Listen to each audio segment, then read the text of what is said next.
안녕하세요. 2020년의 새해가 밝았습니다. 여러분 새해 복 많이 받으십시오. 그리고 여러분 소망하시는 모든 일들 다 이루시는 한 해 되길 바랍니다. 기원 드릴게요. 2019년 정말 너무 치열했죠. 저도 예상하지 못할 만큼 더 치열했던 것 같아요. 그만큼 그 반동의 그 힘들은 강했다라는 거죠. 하지만 또 한편으로 그 국민들의 그걸 막아내려고 하는 그 힘과 염원은 너무 컸기 때문에 우리는 사실 많은 것을 잃고 중간중간에 우여곡절이 많았지만은 그래도 소망하고 간절히 바란 것들을 조금씩 이뤄내는, 힘들게 이뤄내고 버텨내는 그 한 해였기 때문에 또 마지막에 보람도 있는 것 같아요.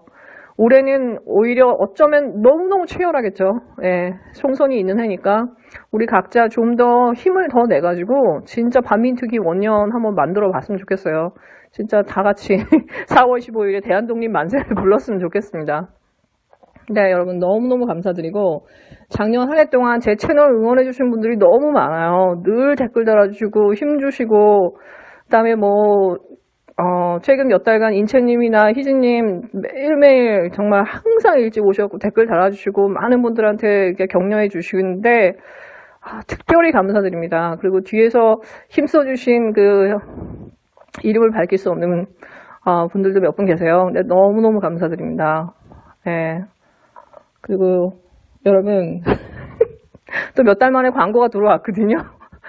여러분 광고 좀 많이 봐주세요. 언제 끊길지 몰라요. 사실은 이제 유튜브가 인위적으로 제 채널에 락을 걸어서 수익 창출을 중단하고 노출이라든가 검색이라든가 이런 거를 못하게 이렇게 막고 그러다가 잠깐 광고 넣어주고 그러다가 누군가가 신고하거나 아니면 집단으로 이제 신고해가지고 이렇게 꼰지르면 다시 또 유튜브의 의사결정자가 제 채널을 락을 거는 거기 때문에 사실 제 채널은 노딱이라든가 그런 차원에 넘어섰던 채널이거든요. 그래서 언제 광고가 끊길지 모릅니다, 여러분. 그간 이게 밀린 시청료 내신다고 생각하시고 광고 좀 많이 봐주세요. 그리고 사실 유튜브가 중요한 게 뭐냐면 공유예요, 공유. 여러분 본인의 카톡이나 이메일이나 아무데나 보내셔도 좋아요. 공유를 많이 해주세요. 그래야 노출이 늘어나고 이게 좀 많은 사람들이 볼 수 있다고 합니다. 여러분 좀 많이 부탁드리겠습니다. 조국 장관의 영장이 기각되고 그날 새벽에 송병기한테 영장을 치거든요. 그러니까 어떻게든 물타기를 해보려고 했던 거겠지.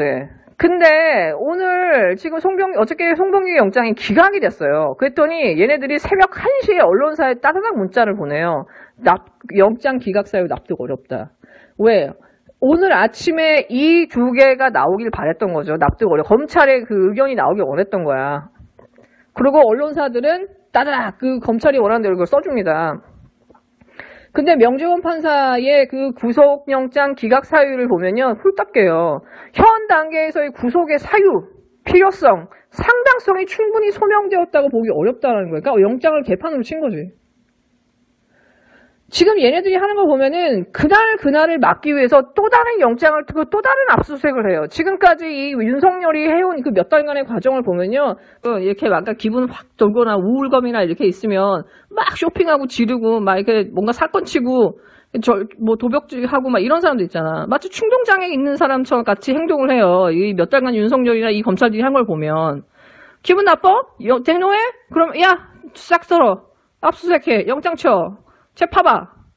마음대로 하는 거예요. 그러면서 맨날 자기들이 삽질하는 것들을 막혀서 또 다른 영장을 튀고 또 다른 압색을 하고 이거 지금 몇 달, 5달째를 하고 있는 거야. 저는 저러다가 저 서울중앙지검이나 대검에서 저기 과로사 나올 것 같아.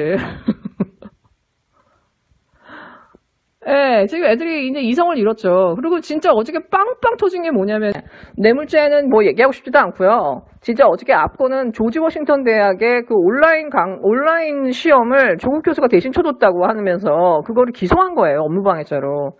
이거 조지 워싱턴 압수수색 했나? 조지 워싱턴의 허락은 받고 지금 기소를 한 건가? 정말 진짜 홀딱 깨는 게 뭐냐면은, 만약에 그게 사실이라 하더라도 이건 윤리적인 문제예요. 에틱 코드란 말이에요. 컨닝은 에틱 코드예요. 그 윤리적인 문제 때문에 내가 형사적으로 기소를 당한다고요? 여러분 그렇게 따지면요, 학교 선생님들 애들 점수 올려주거나 애들 문제 풀어내면 정답 가르쳐주는 선생님들 싹 다 기소돼야 되고요. 집에서 그 애 숙제 봐주고 하는 과외 선생님이나 형제들이나 부모님들은 싹 다 기소돼야 돼요. 지금 저 세력들을 보면요, 애들이 똥오줌을 구분을 못해요. 그러니까 예를 들어서 윤석열 법과 원칙을 얘기하잖아요. law, ethics. 법과 윤리를 구분을 못해요. 황교안 보세요. 종교와 정치를 구분을 못해요. 종교 분리가 안 돼요. 쟤네들 보면 지금 똥오줌을 못 가려요. 예, 얘네들이 지금 조국이나 문재인 대통령을 제거하고 파괴하는 거에 이 목적이 너무 후달려가지고 얘네들이 정당한 수단을 쓰지 못하는 거야. 그러다 보니까 불법과 탈법을 오가는 거죠. 그러고 나서 그거를 정당화시키기 위해서 언론을 이용하는 거예요. 이 악순환이 계속 반복되고 있는 거야. 지금 자한당이나 저 검찰이나 하는 짓들을 보면은. 근데 여러분, 이명박이나 박근혜나 언론이 철저하게 보호해준 꽃이에요. 그래서 대권까지 가게 되죠. 근데 액면가가 딱 나왔을 때 어떻게 해요? 그 액면가가 나왔을 때 아무리 윤색해줘도 안 돼요. 윤석열도 마찬가지예요. 언론이 얼마나 지금 얘를 윤석해주고 얘를 무슨 뭐 거의 대통령 취급을 해주고 있어. 윤석열 신년사를 막 대통령 신년사보다 먼저 띄우고 있어요. 그러니까 한마디로 대한민국의 반문 세력들이 총궐기해가지고 윤석열을 상황으로 세우고서는 지금 저 사람을 중심으로 끌고 가는 분위기예요. 근데 추미애 장관이 들어오는 순간 윤석열의 이런 그 윤색도 이거 오래 못 가. 네, 오죽했으면은 유시민 알릴레오에서 유시민 작가가 야 이거 너무 깜찍한 기소 아니야? 그래서 웃었죠. 심지어 그 조국 교수가 풀었다는 시험은 온라인 오픈북 시험이야. 여러분 오픈북 시험 많이 보셨겠지만 미국에서 온라인 오픈북 시험 같은 경우는 거의 숙제 같은 거예요. 어떻게 기술하느냐를 보는 거거든. 그러니까 어떤 정보나 정답은 누구로부터 얻을 수 있지만 그 답을 가지고 어떻게 취업하느냐는 그 본인의 문제거든. 그러니까 거의 숙제와 같은 거예요. 근데 이걸 가지고 기소를 한다고 외국 대학에 시험 본 거를 야 이건 전 세계가 무슨 코미디지. 예, 근데 진정한 코미디는요, 이 기소에 대해서 이 나라 언론의 99%는 입 다물고 가만히 있다라는 거예요. 지금 우리는 윤석열한테 가가지고 숙제든 시험이든 상장 받은 것도 다 검열받아야 돼요. 안 되면 기소당해. 어떻게 무슨 일이 일어날지 몰라. 네, 요즘 윤석열이 대노했네, 경로했네 하면서 마치 윤석열을 무슨 대통령 취급하면서 막 언론사들이 윤석열의 심기 관리를 하고 있어요. 이게 진짜 이거 코미디지. 지금까지 윤석열이 대놓고 한 행동이나 소문에 의해서 들리는 그 행동들을 이렇게 종합해서 보면요. 윤석열은 그 언론 앞에서 얘기하는 건 전혀 다른 사람이에요. 그러니까 사실상 감정 조절이 안 되는 사람인 거지. 그러니까 아무리 뭐 고소를 하든, 뭐 고발을 하든, 경로하든, 대노하든, 압색을 하든, 영장을 치든, 이 사람 보면은 바로 그 전날 이 사람이 심기를, 이 성질을 건드릴 만한 어떤 사건들이 일어나요. 그러면은 거기서 뭔가 또 그걸 하기 위해서 또 다른 이제 일들을 벌이는 스타일이거든요. 근데 이렇게 자기 표정 관리 안 되고 마음에 있는 것들을 이렇게 숨기지 못하는 사람들이요. 이런 사람은 영어로 오픈북이라고 합니다, 여러분. 실제 오픈북 하면은 제 얼굴 표정 관리 못하는 애야. 제가 그냥 속마음 다 드러나는 애야. 그리고 오픈북이라고 하거든요. 윤석열을 딱 보면 정말 완전히 오픈북이에요. 본인은 마치 MB처럼 본인이 쿨하다고 믿는 것 같아. 이건 그냥 언론이 철저하게 윤석열을 포장해주기 때문에 가능한 거예요. 네, 윤석열이 11월 30일 날 지 신년사를 언론사에 쫙 뿌렸어요. 근데 언론사들이 앞다퉈서 윤석열의 신년사를 앞으로 쫙 뽑습니다. 예, 근데 저는 윤석열이 신년사에 자진 사퇴한다고 할 줄 알았거든요. 예, 조국은 사퇴했잖아. 사퇴시키려고 그렇게 노력했잖아. 사퇴하라며. 근데 윤석열은 수사가 이렇게 개판인데 왜 사퇴를 안 해? 아니 이 검찰이나 윤석열은 책임을 안 져요. 얘네들은 지 하고 싶은 대로 마구잡이로 수사를 하고 사람한테 이렇게 인권 침해를 하고 불법 탈법을 저질러도 얘네는 누구도 지금 막을 자가 없는 거야. 책임도 안 져 심지어.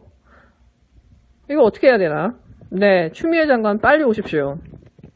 네, 근데 윤석열의 신년사가 홀딱개입니다, 여러분. 자유민주주의와 시장경제 질서의 본윤지를 지켜나가기 위한 게 검찰의 책무래. 야, 이거는 태극기 부대에서 맨날 하는 부르짖는 거 아니에요? 국민만 바라보며 개혁을 계속해 나가겠다. 야, 국민이라는 게 얘가 말하는 건 지금 태극기 국민들 얘기하는 거잖아. 태극기 저기 흔들고 있는 애들이 국민인 거잖아. 그러니까 자기에 대해서 비판적이거나 지금 검찰개혁을 바라는 국민들은 얘한테는 국민이 아닌 거예요. 네, 그리고 진정으로 후딱하는 거는 검찰의 정치적 중립은 기계적 균형을 추구하는 것이 아니다. 예, 여기서 속마음이 딱 나오는 거죠. 나한테 조국 수사하니까 나경원 수사하라고 하지 마. 민주당 수사하니까는 패투 수사도 해야 된다고 얘기하지 마. 나 야당 수사 안 할 거야. 그 뜻이거든. 다시 말해서 야당 수사라고 자기한테 압박하지 말라고. 나 수사 안 할 거야. 그 뜻이거든요. 돈이나 권력으로 국민의 정치적 선택을 왜곡한다면 누구나 철저히 수사하겠다. 이거는 여당 때려잡겠다라는 거예요. 이제 곧 민주당사 압수수색 수사 하겠다라는 거야.